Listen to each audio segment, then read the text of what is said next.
ఆమేన్. హల్లెలూయా. అందరూ చెప్దాం హల్లెలూయా, హల్లెలూయా. దేవునికే మహిమ కలుగును గాక. ఆమేన్. అందరం కూర్చుందాం. అందరం కూడా కూర్చుందాం.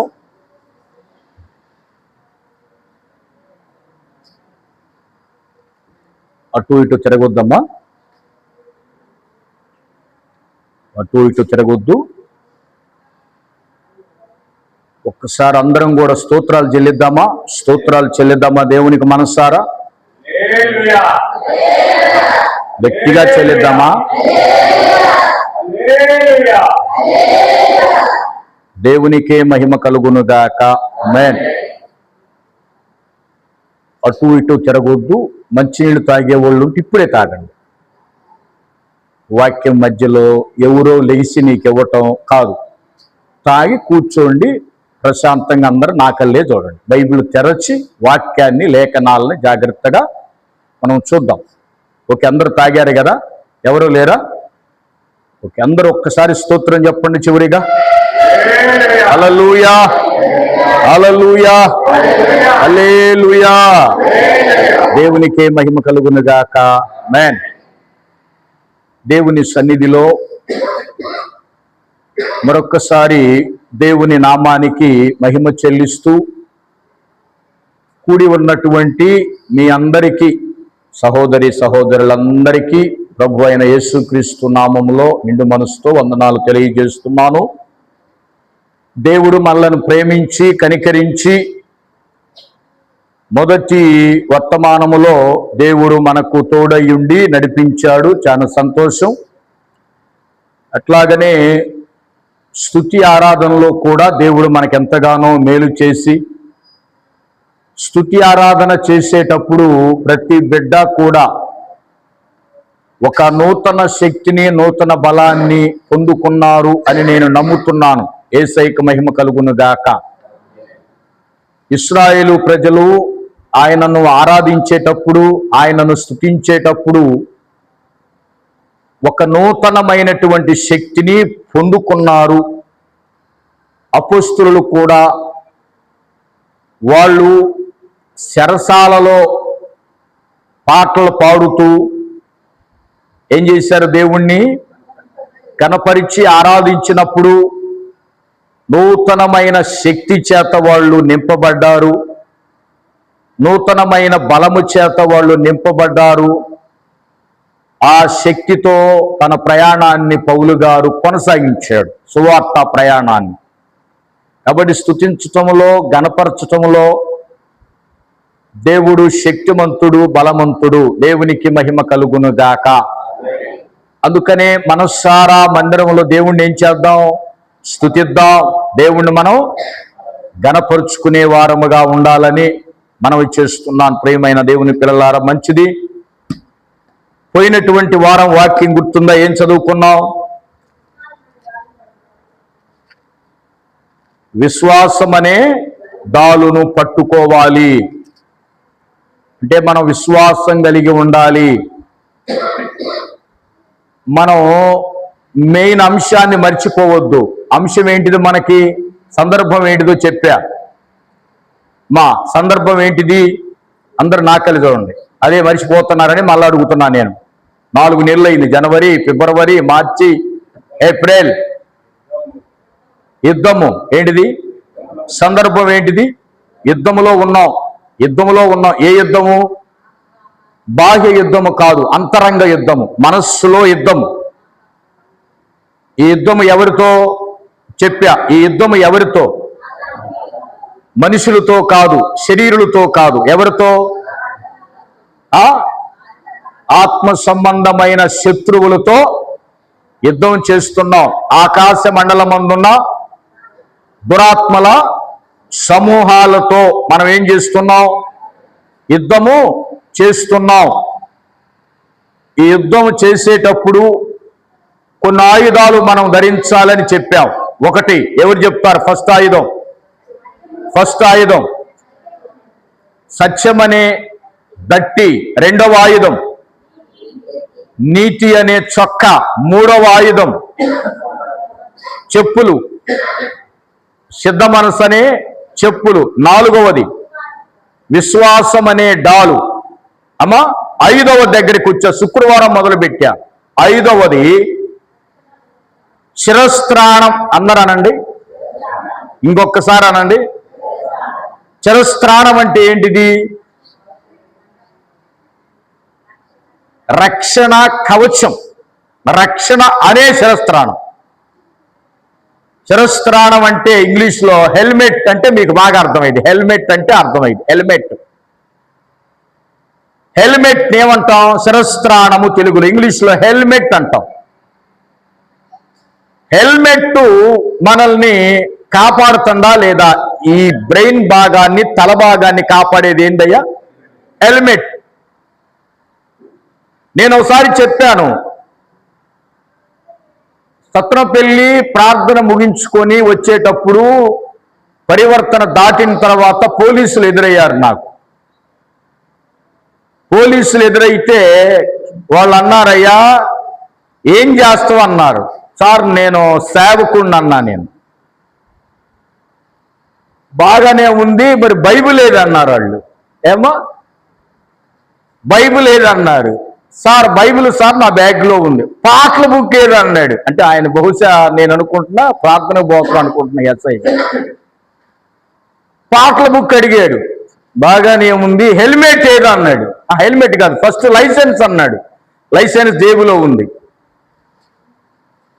ఇన్సూరెన్స్ ఏదన్నాడు. ఇన్సూరెన్స్ పేపర్ జేబులో ఉంది. తర్వాత బండి రిజిస్ట్రేషన్ కాగితం ఏదన్నాడు. ఆల్రెడీ జేబులో ఉంది. చివరికి హెల్మెట్ ఏదన్నాడు. ఏమన్నాడు?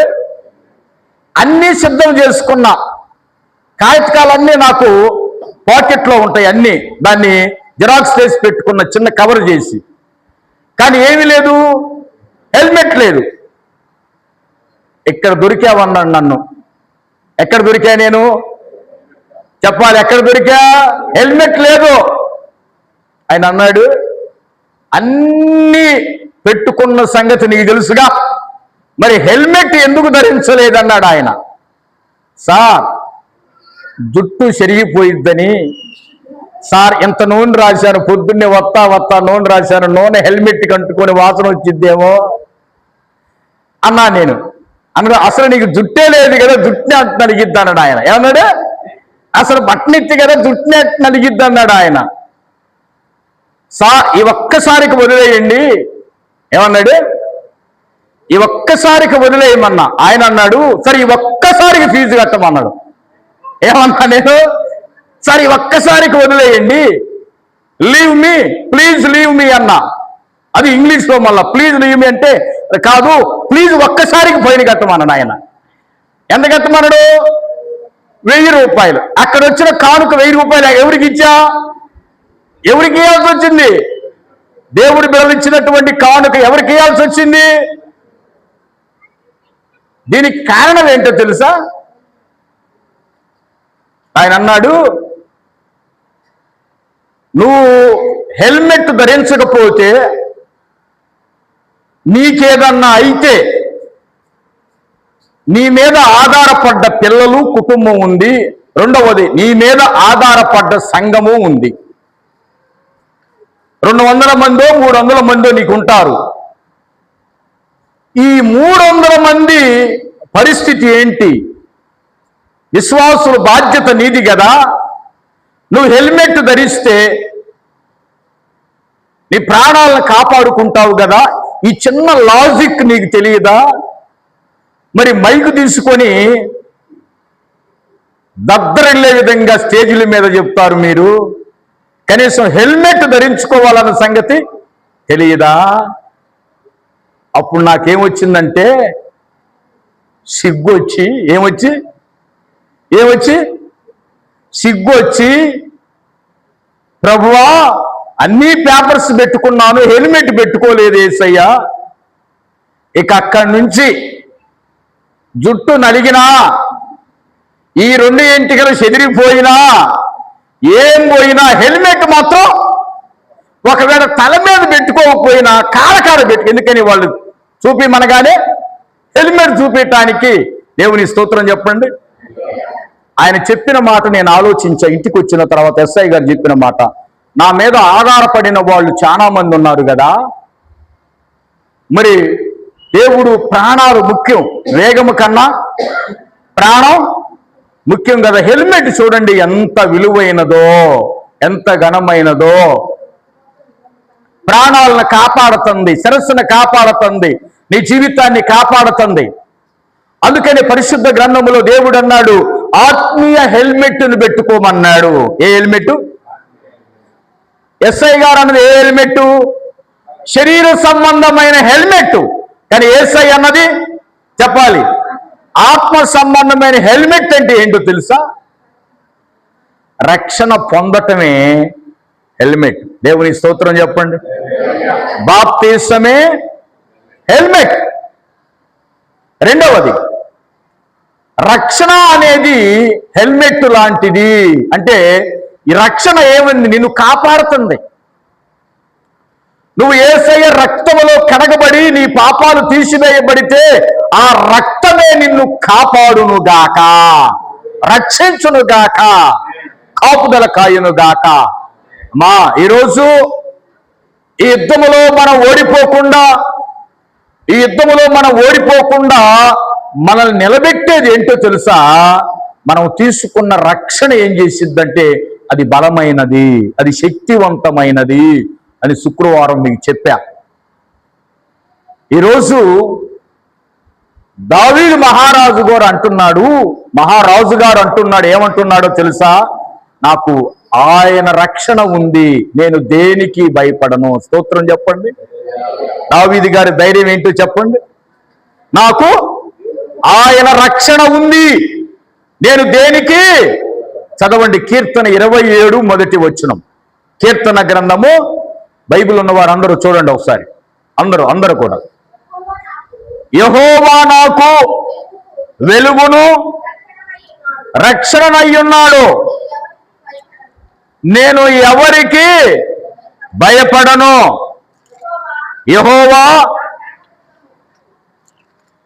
యెహోవా నా ప్రాణదుర్గము, ఎవనికి వెరతును. చాలు. దేవునికి స్తోత్రం చెప్పండి. దేవునికి స్తోత్రం చెప్పండి. హల్లెలూయా. యేసయ్యకు మహిమ కలుగునుగాక. ఏమంటున్నాడు దావీదు గారు? యెహోవా నాకు ఏమై ఉన్నాడు? వెలుగై ఉన్నాడు. ఇంకా యెహోవా మనకేమై ఉన్నాడు? దేవుడు మనకేమై ఉన్నాడు? రక్షణ అయి ఉన్నాడు. ఆయనే నా సాల్వేషన్, ఆయనే నా రక్షణకర్త. ఇంకొక మాట అంటున్నాడు కీర్తన 18వ అధ్యాయములో దావీదు గారు ఇంకొక మాట అంటున్నాడు. 18వ అధ్యాయము 2వ వచనములో ఏమంటున్నాడు?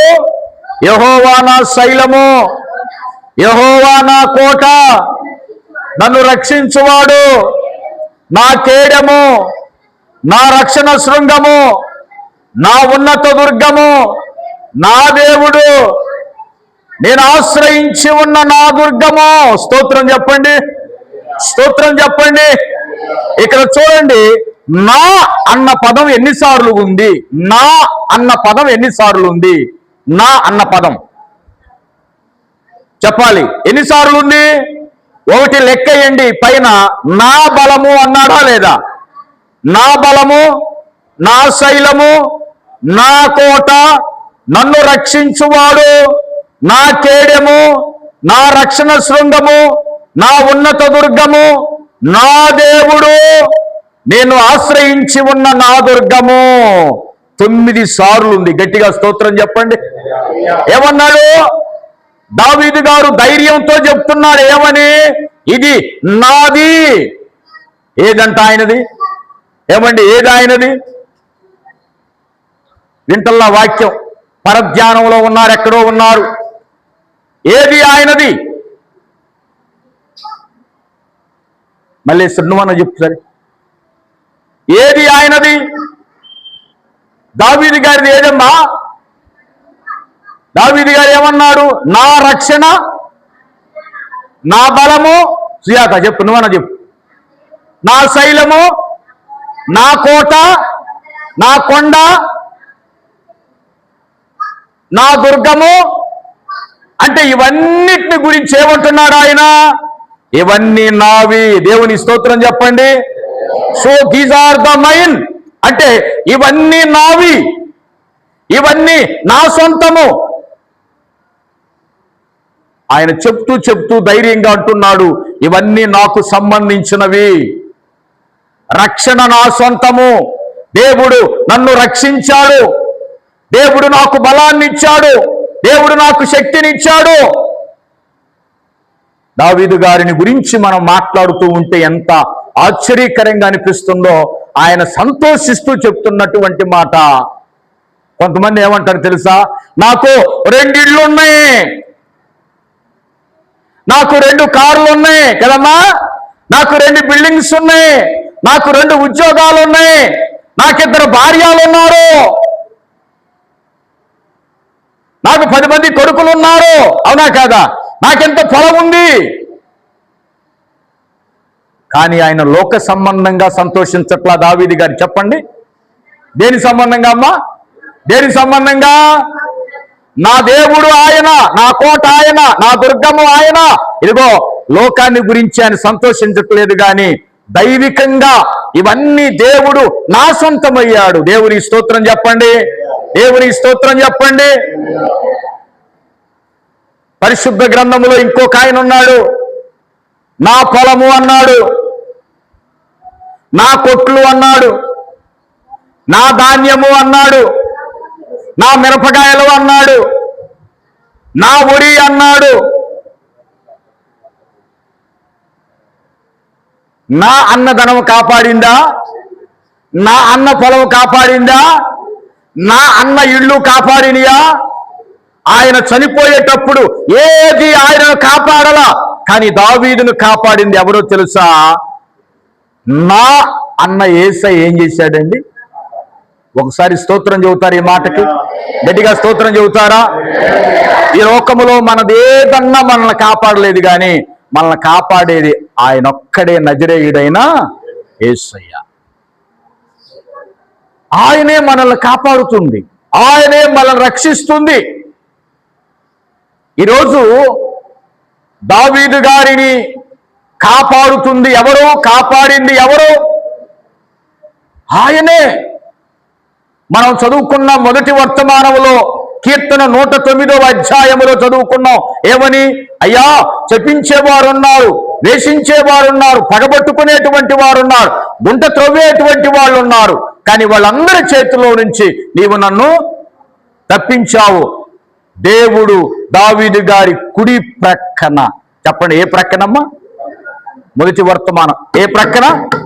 కుడి ప్రక్కన నిలుచున్నాడు గనుక నేను తప్పించబడ్డాను అంటున్నాడు. ఈరోజు ప్రియ దేవుని పిల్లలారా, దావీదు గారు ఆయనను కాపాడుతుంది రక్షణ. కీర్తన 27 ఏమన్నాడు చెప్పండి? మొదటి వచనములో యెహోవా ఏమై ఉన్నాడు?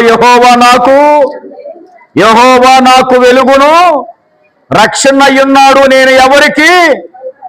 ఈ అధ్యాయం అంతా మీరు చదవండి ఇంటికి పోయిన తర్వాత. ఈ అధ్యాయములో చాలా మంది శత్రువులు ఉన్నారు. ఎటువంటి శత్రువులు ఉన్నారు? 2వ వచనం చూడండి. ఎటువంటి శత్రువులు ఉన్నారు? 2వ వచనం. నా శరీర మాంసము తినుటకై దుష్టులు నా మీదకి వచ్చినప్పుడు, నన్ను బాధించు శత్రువులు నా మీదకి వచ్చినప్పుడు వారు తొట్టిల్లి కూలిరి. దేవుని స్తోత్రం చెప్పండి, గట్టిగా స్తోత్రం చెప్పండి. 2 చేతులు ఎత్తాలి. హల్లెలూయా. ఇమరమ్మ 2 చేతులు ఎత్తాలి. హల్లెలూయా, హల్లెలూయా. దేవునికి మహిమ కలుగునుగాక.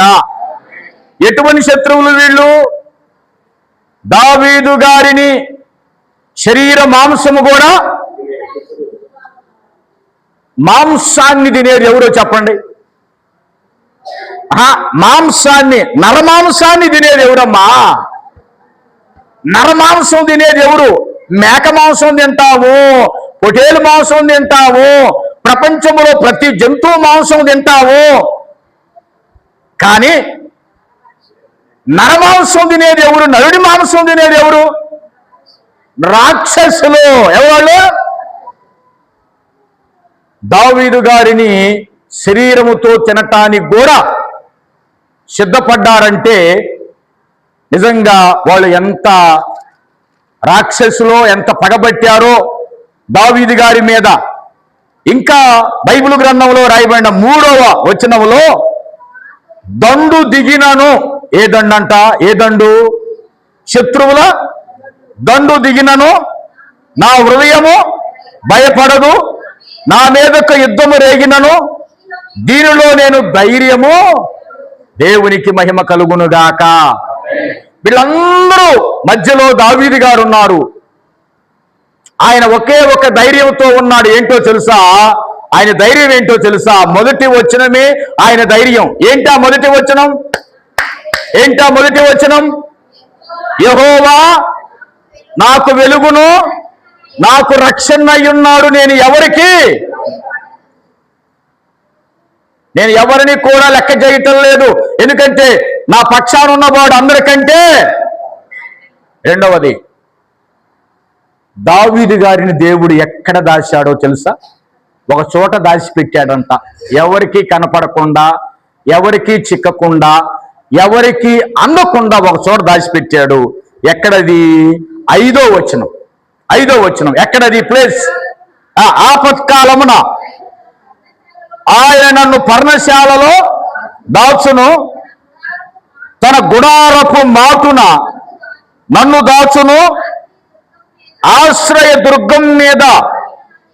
దేవునికి స్తోత్రం చెప్పండి. దేవునికి స్తోత్రం చెప్పండి. ఎక్కడ దాచిపెట్టాడు ఆయన దావీదు గారిని? అమ్మ వినాలి. ఎక్కడ దాచిపెట్టాడు? గుడారపు చాటున, గుడారపు మాటున దేవుడు దావీదు గారిని ఏం చేశాడు? దాచిపెట్టాడు. ఎవరైనా కొట్టటానికి వస్తుంటే మనం ఎక్కడ దాచిపెడతాం? సహజంగా ఏదైనా కొట్లాడు ఉదాహరణ, 2 వర్గాల మధ్య కొట్లాడ జరుగుతుంది. సరే, అవన్నీ తీసేసేయండి. భర్త భార్య అని కొడుతున్నాడు ఒక ఊళ్ళో. చూసిన ఒక సహోదరు వచ్చి ఆమెని బీరువా సోటం దాచిపెట్టింది. చూడలేక పాపం ఏదో ఒక గంటన్నా దాచిపెడితే ఆడి క్రోధం సల్లారిద్దేమో పాపం, ఈ బాధలు పడుతుంది, ఇంట్లో నుంచి బయటికి రావట్లేదని ఎక్కడ దాచిపెట్టిందండి? ఎక్కడ దాచిపెట్టింది? బీరువా సాటున. ఎవరు? వాళ్ళ ఇంట్లో కాదండి, ప్రక్కన ఉన్న ఏమింట్లో ఏం చేసింది? ఆడు ఊరంతా తిరిగాడు కత్తి తీసుకొని. ఆ భార్య ఎక్కడుంది? ఎవరైనా దాచిపెడితే వాళ్ళ పడి చేస్తా. బీరువా సాటున ఉన్న అమ్మా నేను పోతాను అమ్మా అంటాను. అగో యాడికి పోయేది నువ్వు? ఇప్పుడు పోతే ఏమన్నా ఉందా అసలు? నువ్వుకో చంపేస్తాడు నిన్ను అని చెప్పండి. ఎక్కడ దాచిపెట్టింది? బీరువా సాటున సేఫ్టీగా. 1 గంట అయిన తర్వాత ఆయన బీపీ సల్లారిన తర్వాత, షుగర్ సల్లారిన తర్వాత, అల్సర్ సల్లారిన తర్వాత తీసుకొచ్చి చక్కగా ఏడదించింది.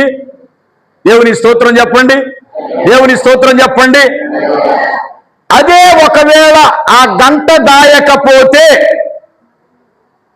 ఏమయ్యేది? భర్త చేతిలో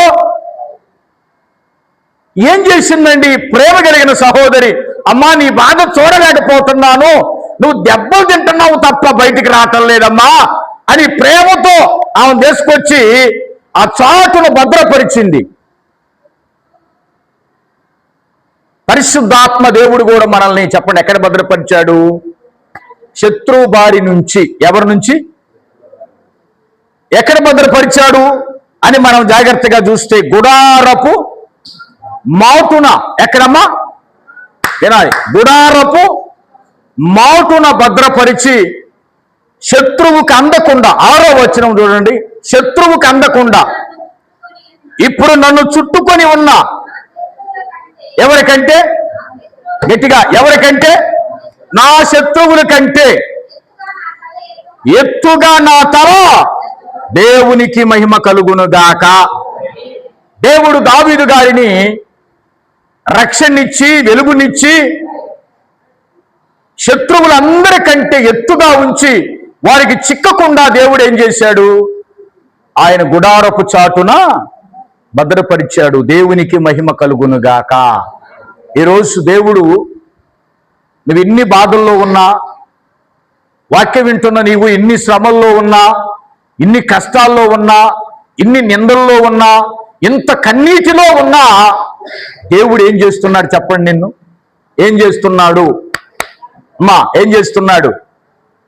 తన కృపలో నిన్ను భద్రపరుస్తున్నాడు. దేవునికి మహిమ కలుగునుగాక. యేసయ్యకు మహిమ కలుగునుగాక. నిన్ను నన్ను నాకొచ్చిన శ్రమల్లో, నీకొచ్చిన శ్రమల్లో, లైవ్ లో ఇంటున్న వారి పక్షాన శ్రమలు ఎవరికైనా వస్తే వాళ్ళను కూడా దేవుడు చెప్పండి ఎక్కడ భద్రపరిచాడు? ఆయన రెక్కల కింద భద్రపరిచాడు. దేవునికి మహిమ కలుగునుగాక. ఈరోజు వరకు మనం ఆరోగ్యంగా, మనం క్షేమంగా ఉన్నాము అంటే చెప్పండి, మనం ఎక్కడుంటే క్షేమంగా ఉన్నాం? చెప్పాలి, ఎక్కడుంటే క్షేమంగా ఉన్నాం? యేసయ్యా రెక్కల క్రింద. మనమేమనుకుంటున్నాం? నన్ను కాపాడుతుంది ధనము, నన్ను కాపాడుతుంది నా ఉద్యోగము, నన్ను కాపాడుతుంది నా రక్షణని మనం అనుకుంటున్నాం. ప్రియమైన దేవుని పిల్లలారా, మనల్ని కాపాడుతుంది లోకములో ఎవ్వరూ కాదు. కానీ చెప్పండి, ఎవరు కాపాడుతున్నారు మనల్ని? చెప్పాలి, ఎవరు కాపాడుతున్నారు? దేవుడు మనల్ని కాపాడుతున్నాడు. పరిశుద్ధ గ్రంథములో భర్తను కోల్పోయిన ఒక స్త్రీ ఉంది. చిన్న వయసులో భర్తను కోల్పోయింది. పెళ్ళైన కొత్తలో భర్తను కోల్పోయి అత్తముతో కలిసి యూదా బెత్లెహేముకు వచ్చేసింది. ఎక్కడికి అమ్మా వినాలి? ఎక్కడికి వచ్చింది? యూదా బెత్లెహేముకు వచ్చింది. కానీ యవన ప్రాయములో ఉన్నటువంటి ఆ స్త్రీ ఎందుకు వచ్చిందో తెలుసా? బెత్లెహేముకి ధర్మశాస్త్రాన్ని ప్రేమించి, దేవుణ్ణి ప్రేమించి, దేవుని మాటలు ప్రేమించి, దేవుని ఆజ్ఞలు ప్రేమించి, అత్తమ్మను ప్రేమించి, అత్తమ్మ సేవిస్తున్న దేవుణ్ణి ప్రేమించి ఎక్కడికి వచ్చింది? యూదా బెత్లెహేముకి వచ్చింది. జాగ్రత్తగా రండి, రూతు గ్రంథం దగ్గరికి రండి.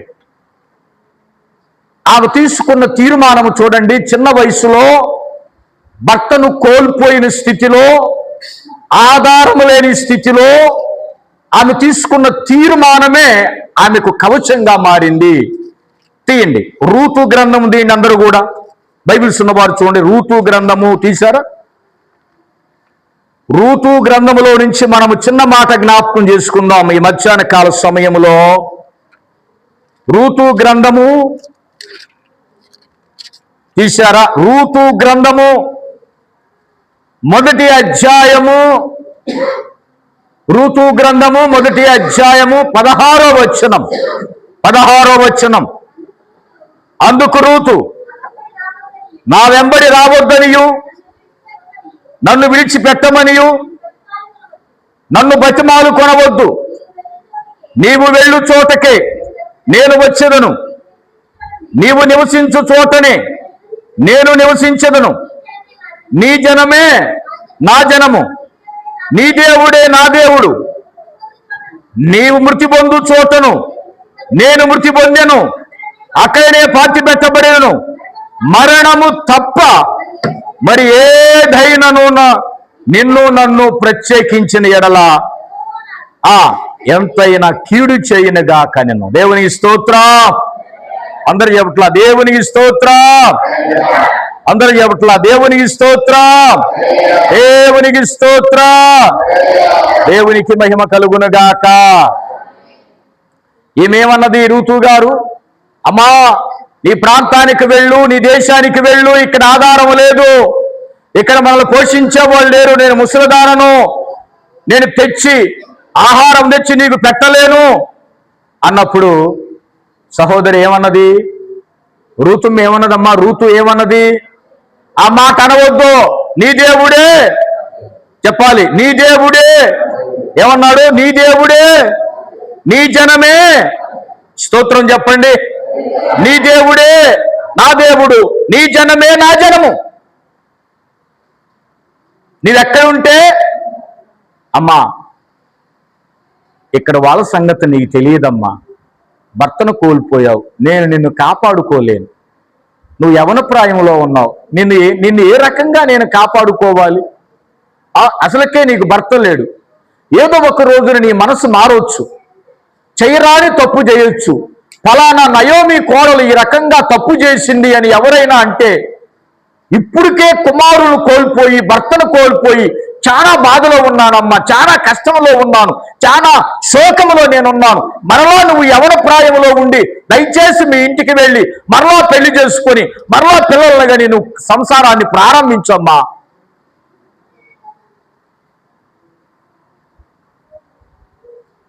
దేవునికి ఒకవేళ అవమానం తెస్తావేమో. ఇక్కడ అవమానం తెచ్చేవాళ్ళు లేరా? బోలెడంతమందిని చూసాం.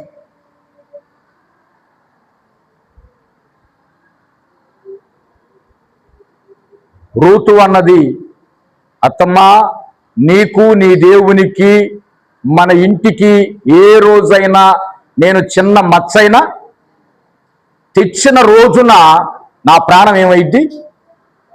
పోతుంది. ఏమండి? యూదా బెత్లెహేములో తిరుగుతుంది,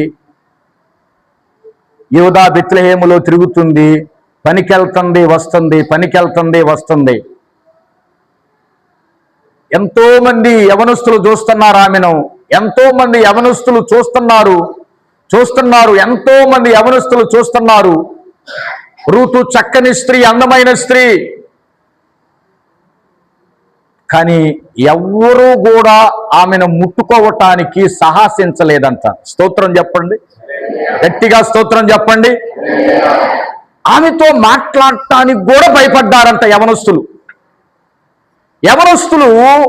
ఏదో ఒక రకంగా మాటలు కలిపి, సంభాషణ కలిపి చెడగొట్టే వాళ్ళు ఉన్నారు. లేదంటారా? ఉన్నారు లోకంలో.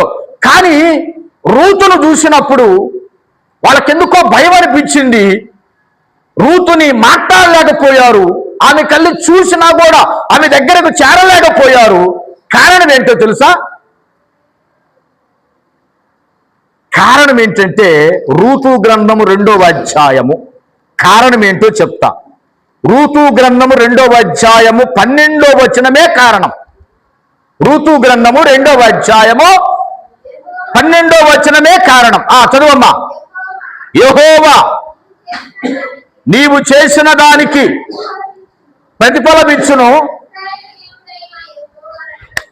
వినాలి.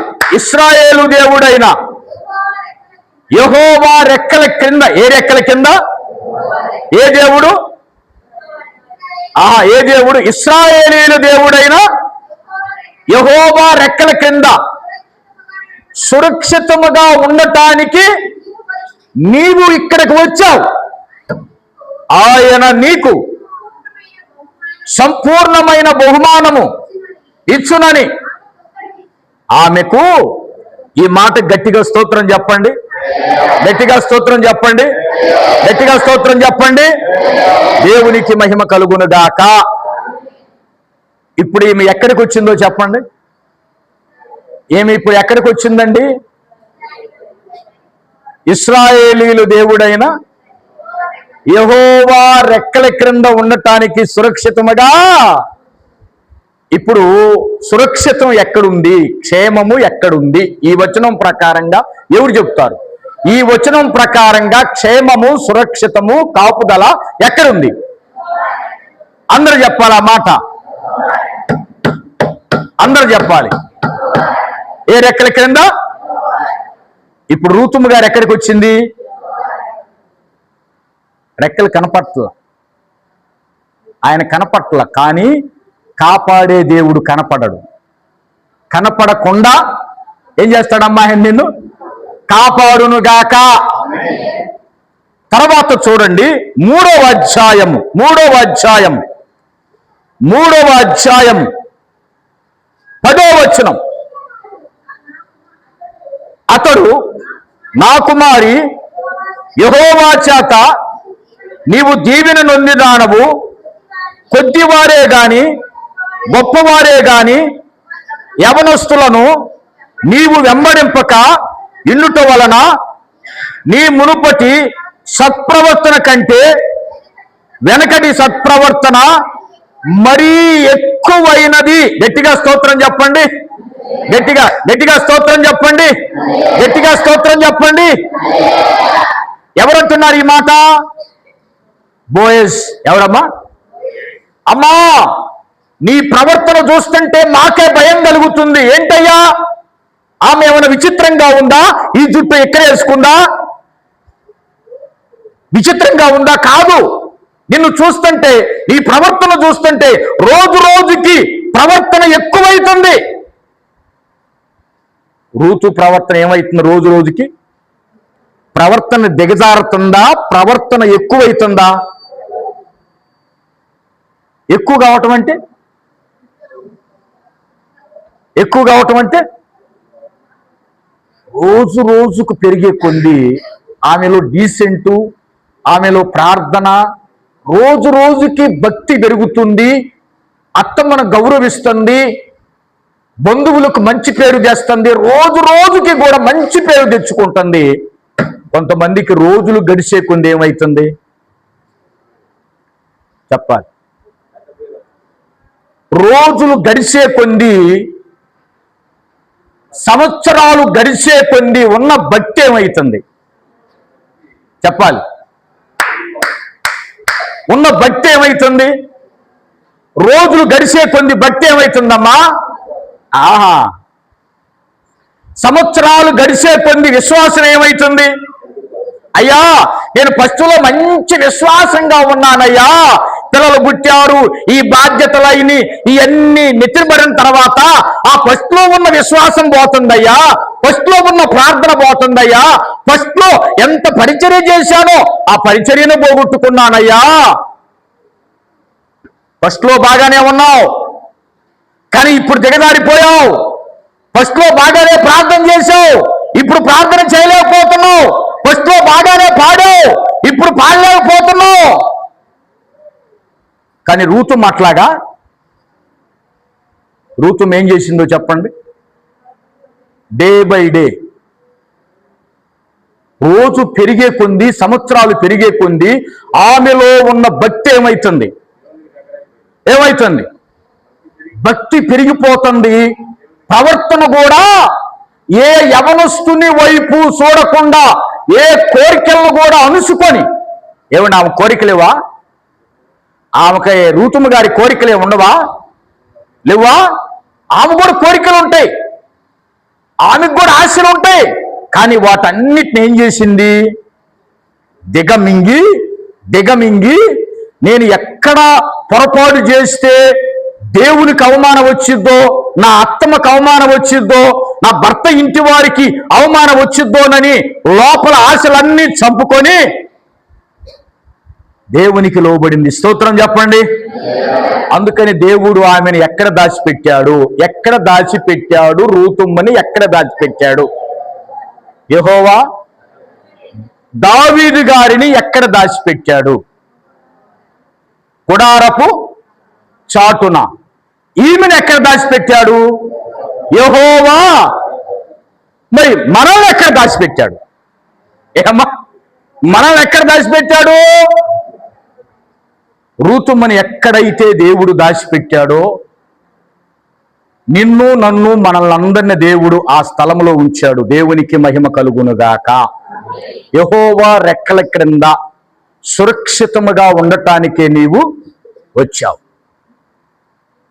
గమనించండి, మోషే గారిని దేవుడు ఎక్కడ దాచిపెట్టాడో తెలుసా? 3వ వ్యక్తిని గురించి చెప్పి నేను ముగిస్తా. ఫస్ట్ దావీదు గారిని ఎక్కడ దాచిపెట్టాడు? గుడారపు. రూతుము గారిని ఎక్కడ దాచిపెట్టాడు? 3వ వ్యక్తిని జ్ఞాపకం చేస్తా. మోషే గారిని దేవుడు ఎక్కడ దాచిపెట్టాడు? కీర్తన 91 మనందరికి చదువుకునే రోజు వాక్యమే. కీర్తన 91 తీయండి ఒకసారి. కీర్తన 91. మహోన్నతుని చాటున నివసించువాడే. కూర్చోండి, ఏంటి మీరు కూర్చో. కీర్తన 91. మహోన్నతుని చాటున నివసించువాడే, సర్వశక్తుని నీడను విశ్రమించువాడు. ఆయనే నాకు ఆశ్రయము, నా కోట, నేను నమ్ముకొను నా దేవుడని. నేను యెహోవాని గురించి గట్టిగా స్తోత్రం చెప్పండి. గట్టిగా స్తోత్రం చెప్పండి. 2 చేతులు ఎత్తలేకపోతున్నారు, అలసిపోతున్నారా? గట్టిగా స్తోత్రం చెప్పు. గట్టిగా చెప్పు, సంతోషంగా చెప్పు, నవ్వుతూ చెప్పు. దేవునికి మహిమ కలుగునుగాక. మోషే గారిని దేవుడు ఎక్కడ ఉంచాడో తెలుసా? ఇది మోషే కీర్తన 90-91 కాడి నుంచి మోషే కీర్తన. మోషే గారిని దేవుడు ఎక్కడ ఉంచాడు? మహోన్నతుని చాటున. అందరూ అనండి, ఏ చాటు? దావీదు గారికి ఏ చాటు ఉంది? గుడారపు చాటు. రూతుమ్మ గారికి ఏ చాటు ఉంది? యెహోవా రెక్కల చాటు. మోషే గారికి ఏ చాటు ఉంది? మహోన్నతుని చాటున నివసించువాడే. మోషే గారిని దేవుడు నీడలో ఆ చాటును భద్రపరిచాడు. మోషే నా చాటుకురా, నా పక్కకురా అని దేవుడు ఎక్కడుంచాడయ్యా? దేవుని చాటు నివసించాడు. కీర్తన 91 చదివే సమయం లేదు కానీ ఈ అధ్యాయం అంతా మనకేం తెలియజేస్తుందంటే, ఏ గుడారము, ఏ అపాయము నీ గుడారమును, ఏ రోగము నీ దగ్గరికి రాదు. అవునా కాదా? భుజంగములు నిన్నేమి, నాగుపాములు, తేళ్ళు, పాదములకు రాయి, చెప్పుకుంటా పోతే చాలా ఉంది అధ్యాయం. దేవుని స్తోత్రం చెప్పండి. ఈ అధ్యాయములో దేవుని చాటున ఉంటే వీటన్నిటి నుంచి దేవుడు మనల్ని కాపాడునుగాక, దేవుడు రక్షించునుగాక. మోషే గారి జీవితంలో కూడా చాలా వచ్చినాయి. రాలేదంటారా? రాలేదా? ఏమండి, మోషే గారి ఇంటి వాళ్ళే ఆయనను తిట్టారు. ఇంటి వాళ్ళు. ఏమండి, ఇంటి వాళ్ళు అండి. మోషే గారి అక్క చెల్లి మోషే గారి అక్కే అన్నది ఏమని? ఏమండి, ఆయన అంత నాయకత్వం చేస్తున్నాడే, ఆయన నడిపిస్తున్నాడే, అంత ప్రార్థన చేస్తున్నాడే, అక్కగారు అన్నది ఆ మాట. ఏమని? ఆయనే నా పెత్తనం, నేను పెత్తనం చేయకూడదా? ఇంకొకళ్ళు కోరహ్ కుమారులు, కోరహ్ ఎవరాయన? కోరహ్ గారు ఏమన్నారు?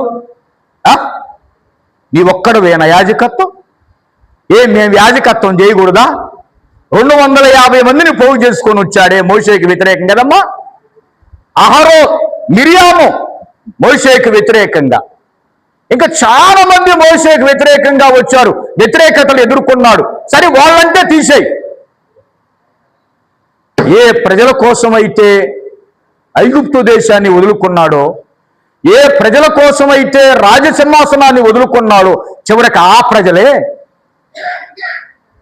రాళ్లతో చెప్పాలి, రాళ్లతో. మరి ఆయనకి ఎవరండి ఆయన పక్షాన, మోషే గారి పక్షాన ఉంది ఎవరో చెప్పండి. అటు సొంత అక్క వ్యతిరేకైపోయి, అమ్మా ప్రజలు వ్యతిరేకులైపోయి, అందరూ వ్యతిరేకులైపోతే మరి మోషే గారు ఎవరికి చెప్పుకోవాలి? పరమ తండ్రికి చెప్పుకున్నాడు. ఆ పరమ తండ్రి ఏం చేశాడు చెప్పండి మోషే గారిని? ఆయన చాటున, అందరూ అనండి, ఏ చాటున? మహోన్నతుని చాటును దాచిపెట్టాడండి. మోషే గారు ఎన్ని సంవత్సరాలు బ్రతికాడు? ప్రశ్న, బైబిల్ చదివిన వాళ్ళు. మోషే గారు ఎన్ని సంవత్సరాలు బ్రతికాడు? 120. దేవుని స్తోత్రం చెప్పండి గట్టిగా. ఎన్నేళ్ళు? 120 years. అంటే 120 సంవత్సరాలు బ్రతికాడు. ఈ 120 సంవత్సరాలలో ఎన్ని శ్రమలు రాలేదా అమ్మా? ఎన్ని కష్టాలు రాలా? ఎన్ని బాధలు రాలా? ఎంతమంది చంపాలని చూశారు? ఎన్ని శ్రమలు, ఎన్ని కష్టాలు, ఎవరు వ్యతిరేకులైనా సరే మోషే గారిని దేవుడు చెప్పండి ఎక్కడుంచాడు? మహోన్నతుడా నీ కృపలో నేను పాడదాం చెప్పండి గుర్తు. జీవిత ధన్యతై ఉన్నది మహోన్నతుడా నీ కృపలో నేను మహోన్నతుడా. అందరూ కలిసి స్తోత్రం ఉద్యోగంగా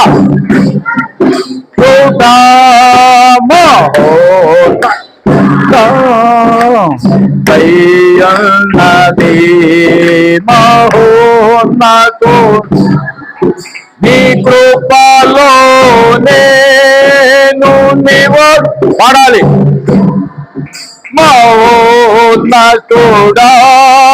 నీ కృపలో నివసించుట నా జీవిత ధన్యమైనది నా జీవిత ధన్యమైనది. హల్లెలూయా. ఆయన చాటులో ఉంటే ఎంత ఆశీర్వాదమో, ఎంత దీవెనో. ఈరోజు ప్రియ దేవుని పిల్లలారా, వాక్యం వింటున్నటువంటి దైవ జనాంగమా, రూతును దేవుడు హెల్మెట్ ఇచ్చాడు, దావీదు గారికి హెల్మెట్ ఇచ్చాడు, మోషే గారికి మనకివ్వడా హెల్మెట్? ఆ రక్షణ మనకివ్వడా? ఆ కాపుదల మనకివ్వడా? రూతుమ్మ గారిని రక్షించిన దేవుడు, దావీదుని రక్షించిన దేవుడు, మోషేని దేవుడు మనల్ని కూడా రక్షించునుగాక, కాపాడునుగాక. అంటే నీవు రక్షణ పొందితే, నువ్వు దేవుని బిడ్డగా జీవిస్తే, నువ్వు దేవునికి దగ్గరగా ఉంటే కాపాడవలసిన బాధ్యత ఎవరిదో చెప్పండి. ఏమండి? ఇప్పుడు చూడండి, ఈ వాచ్ నాది, దీన్ని ఏం చేస్తా జాగ్రత్తగా? నాది కాకపోతే అటేసి ఇటేసి అటేసి, ఎందుకని అత్త? నాది కాదు కాబట్టి ఏమైపోతే అటేసి ఇటేసి దాన్ని ఎర్రగొట్టి, దాన్ని ముళ్ళు తీసి, దాన్ని బండకేసి కొట్టి, ఎందుకని నాది కాదు కదా. అదే నా వస్తువు అయితే, అమ్మో ఇది 1500 పెట్టి నా సెంటర్లో గుంటూరులో లక్ష్మీ డిజిటల్లో కొన్నా నేను. ఇది చాలా జాగ్రత్తగా ఉంచుకోవాలి. ఇది ఒకళ్ళ గిఫ్ట్ అండి, ఇది ఒకళ్ళ గిఫ్ట్. వాళ్ళు ఎంతగా కార్యం చేస్తే ప్రేమించి ఇచ్చారో, ఇది ఎంతో ప్రేమతో ఇచ్చారు. అప్పటి నుంచి వస్తువు నాదైంది. అమ్మో నేను చాలా జాగ్రత్తగా, మన ఇంటిని మనం జాగ్రత్తగా కాపాడుకుంటున్నాం, మన బిడ్డను మనం జాగ్రత్తగా. అట్లాగనే దేవుడు కూడా ఆయనది అనుకున్నాడంటే, ఈ బిడ్డ నా బిడ్డ, ఈ కుమార్తె నా కుమార్తె, ఈ సంఘము నాది, ఈ దైవజనుడు నావాడు అనుకున్నాడంటే, ఎన్ని కష్టాలు వచ్చినా, అమ్మా అవునా కాదా, ఎన్ని శ్రమలు వచ్చినా, ఎన్ని బాధలు వచ్చినా కాపాడే. చూడండి, ఒక మాట చెప్పి నేను ముగిస్తా. ఇదే కీర్తన 27వ కీర్తన, ఓ చిన్న మాట. 27వ కీర్తన 10వ వచనం 27:10. నా తల్లిదండ్రులు ఎవరండి? ఎవరు విడిచినా, అందరు చెప్పాలి, ఎవరు విడిచినా, నా తల్లిదండ్రులు నన్ను విడిచినను యెహోవా నన్ను చేరదీయునుగాక. ఆమేన్ చెప్పండి. శారదీయునుగాక, నడిపించునుగాక, కాపాడునుగాక, భద్రంగా ఉంచునుగాక, కృపలో భద్రపరుచునుగాక. తల్లిదండ్రులు కూడా కొన్నిసార్లు కాపాడలేరు కదా, విడిచిపెడతారు తల్లిదండ్రులు. ఏమిటి విడిచిపెట్టే తల్లిదండ్రులు లేరా? తల్లి విడిచిపెడుతుందండి కొన్నిసార్లు. తల్లి విడిచిపెడుతుంది, మీకు తెలుసో లేదో. కాలేజీ పిల్లలు పిల్లల్ని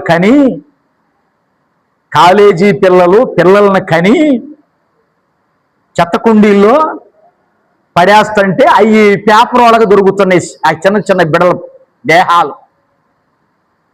ఎవరండి వాళ్ళు? కామం ఎక్కువయ్యి, ఏం చేయాలో తెలియక డబ్బు ఎక్కువయ్యి కాలేజీలకు పంపిస్తుంటే తల్లిదండ్రులు డబ్బు ఎక్కువయ్యి కారులో తిరుగుతూ ఎంజాయ్ చేస్తూ డ్రగ్స్కు బానిదై పిల్లల్ని కని తెలిసిద్దేమోనన్న భయంతో వాళ్ళు ఎక్కడ వదిలిపెడుతున్నారు? చెత్త కుండీల్లో. తల్లి విడిచిపెడుతుంది, తండ్రి విడిచిపెడుతున్నాడు. కానీ దావీదు గారు ఏమంటున్నారు?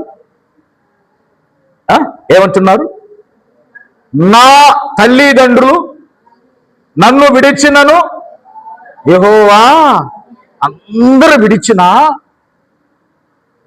దేవుడు విడిచిపెడతాడా? అమ్మా విడిచిపెడతాడా? యెషయా గ్రంథం 43లో తీయాల్సిన పనిలే, అందరూ తెలుసు. యెషయా 43లో ఏముంది? ఎవరు చెప్తారు చూడకుండా? అందరికీ తెలుసు, రోజు చదువుకునే వాక్యమే. నీవు నా సొత్తు. ఏ సొత్తు? నీవు నా సొత్తు, నిన్ను పేరు పెట్టి పిలిచాను. ఇంకా భయపడకము, ధైర్యకము.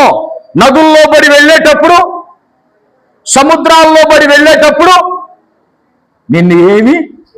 నేను నీకు తోడై ఉన్నాను. యేసయ్యకు మహిమ కలుగునుగాక. ఈరోజు దేవుడు అమ్మా ఈ యుద్ధంలో మనకి హెల్మెట్ ఇచ్చాడు, మనకు రక్షణ ఇచ్చాడు, మనం బాప్తిసం తీసుకున్నాం. మనం ఆయన సొంతం అయినప్పుడు దావీదును కాపాడాడు, రూతుమును కాపాడాడు, మోషేని కాపాడాడు. 4వ వ్యక్తి మనల్ని కూడా ఆ రకంగా మనల్ని కాపాడాలంటే యేసయ్య రక్తంలో కడగబడాలి. యేసయ్య నామములో మనం బాప్తిసం తీసుకొని ఉన్నాం గనుక మనల్ని కాపాడతాడు. గనుక మనం ధైర్యంగా విశ్వాసముతో ముందుకెళదాం. దేవుడి మాటలు దీవించునుగాక. ఆమేన్. హల్లెలూయా, హల్లెలూయా, హల్లెలూయా. యేసయ్యకే మహిమ కలుగునుగాక. ఆమేన్.